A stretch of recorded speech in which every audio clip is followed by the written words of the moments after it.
السلام عليكم الفلاون، اهلا وسهلا ومرحبا بكم محبين وانصار شبيبة القبائل. دائما في جديد اخبار الشبيبة لنهار اليوم. وطبعا زيمباوي يغير مخططاته ومالكي مرشح للبدء اساسيا. دفاع لن يتغير والفرصة مواتية للتأكيد.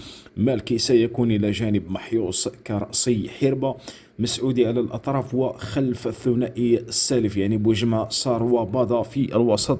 والصراع سيكون كبيرا، يعني زيمباوي ركد وأكدها للاعبين، يعني أي نتيجة غير الفوز ستقلص حظوظنا في التنافس على اللقب.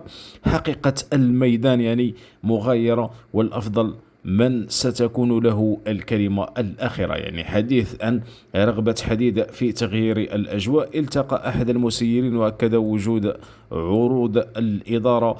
طبعا هذا ما أكدته، وستفصل في القضية يعني بعد الكلاسيكو. الأنصار يمنحون آخر فرصة للاعبين في الكلاسيكو، وأكدوا أنهم لن يضيعوا الموعد والكرة في مرمى اللاعبين.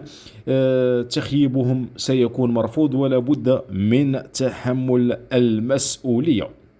طبعا الميركاتو الشتوي ينطلق غدا يعني أول جانفي 2026، وتساؤلات كثيرة بخصوص جلب أسماء ثقيلة ليس صعبا بل أصبح إلزاميا، يعني لابد وأصبح إلزاميا أن نجيب أسماء كبيرة طبعا وأسماء ثقيلة مع شبيبة القبائل. لايك لهذا الفيديو وابوني في القناة وخليونا الآراء تاعكم في التعليقات.